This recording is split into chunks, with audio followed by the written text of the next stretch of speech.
Hey, you're watching Alexa, and in today's video I'm going to be doing two things. Project Pan update and my Finish 7 by Spring update is happening now, although it's not done. There's still quite a few days until the end of winter, not too many though. Before I get started, I'm going to ask you guys for a big favor. If there are any videos that you would like to see, leave a comment down below with your suggestion. I'm taking requests because I want to kind of think outside of the box. If you're not subscribed to this channel already and you enjoy Project Pan, beauty videos, and lifestyle videos, please subscribe. It's free and I do videos a few times a week. You can hit the notification bell so that you're always notified of when I post new videos. All right, the first item in my Finish 9 in 2019, which is going to be a rolling pan project, which I specified in my previous video, all the previous videos will be linked by the way, is this Pixi Glow Mud Moisturizer. There used to be a little mark here for how much that was left, and right now if I bend this over, this is how much is left, like literally what is above the cap.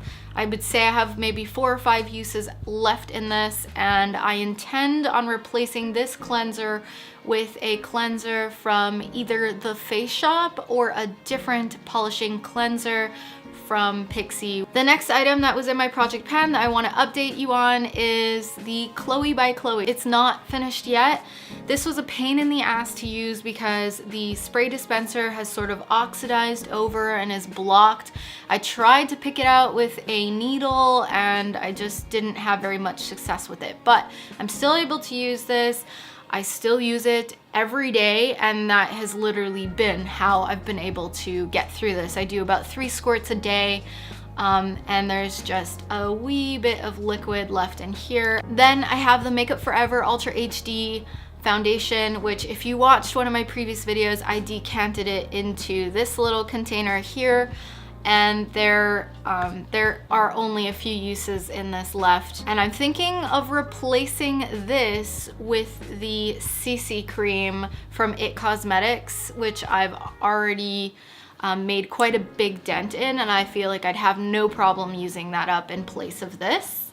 The next item I have to update you on is the Rimmel Instafix Matte Translucent Powder, which has actually shattered. So I'm thinking I'm not going to press this back because that's ridiculous. I might further shatter it and then mix it into an e.l.f. translucent powder container, or just use it up like this while it's mashed up, although it's kind of really inconvenient to use up like this. When I finish this up, I may or may not replace this item with this powder from Pure Cosmetics, which is the 4-in-1 pressed mineral powder with SPF of 15, because on days where I don't have the time to blend out liquid foundation and I'm about to run out of the door in literally 5 minutes, I just blend this all over my face and I don't have to worry about it not looking blended out or anything. The next item is this Revlon ColorStay concealer in light medium. This is actually also in my Finish 7 by Spring. I'm going to use it a few more times, but really at the end of March I'm going to chuck this because I'm kind of overusing it. I want to swap out into another concealer, but also I'm having to dig at this to get any amount of product on my face. There's just not as much product in here to saturate the doe foot applicator, so I can tell it's definitely getting finished up and it's time to move on. The next thing I have is my Annabelle Skinny Brow Liner in Ebony. I'm still working on this. There's still about 1 centimeter left or a bit less, and I don't have anything to add about this. This is just very easy for me to use. The next item is my Dior Lip Glow, which it still more or less looks the same. I have been using this quite often, but the way that I've been doing it is I just keep it in my purse for whenever my lipstick has faded out, or if I've run out the door without doing my lips, which actually happens really often. I just put some of this on with a Lancome lip pencil. This is the other side of the pencil, which has a little brush, and I'll use that to blend in whatever lip product is left on my lips with the lip glow. Next I have the blush in Madly and the pan sort of looks the same to me right now. I can't remember what it looked like before, but I definitely still use it for my crease and my cheeks. However, I've also been reaching for Douceur because this one only works when I'm paler, so I kind of want to get some good use out of it this year before I get tanned. So when I updated you on the Makeup Forever Ultra HD foundation, this is also in my Finish 7 for spring. What else? I also have this product here, which is the Pixi Beauty Sleep Cream, which smells exactly like lavender, which I mentioned in that video. This is almost done. This is about 2 uses and it's going to be out. I would consider this almost an empty. I've got the Filorga cream here again. This is a nighttime cream. Not quite through this. I don't know if I'm gonna finish it by the end of March, but I did finish the Jouviance Glycolic Laser 10. This is done, which I'm very happy about. We are on the last legs of winter and it's quite cold, so this has been helping me out, especially before putting on makeup. I like to make sure my skin is very moisturized, so I have no doubt in my mind that I will finish this in the next couple of weeks. And then what else?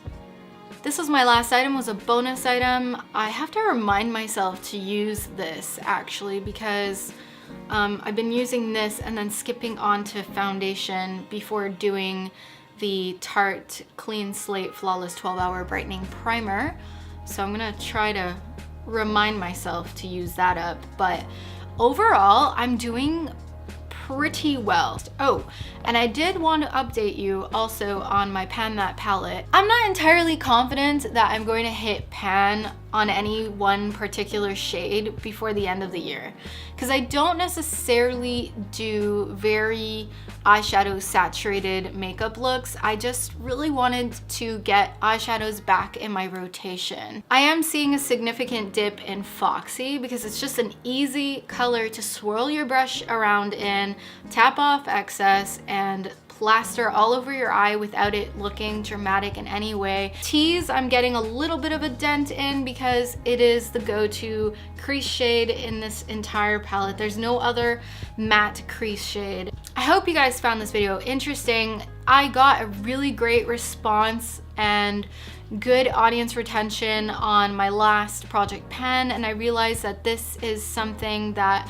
a lot of people are more and more passionate about now, because we want to use the makeup that we already have and not get sucked into the marketing. I hope that you guys enjoyed this video. Be sure to give it a thumbs up and don't forget to leave a suggestion in the comments down below for what kind of video you would like to see next. You can follow me on Alexa Likes on Instagram, and I'll see you in the next one. Bye!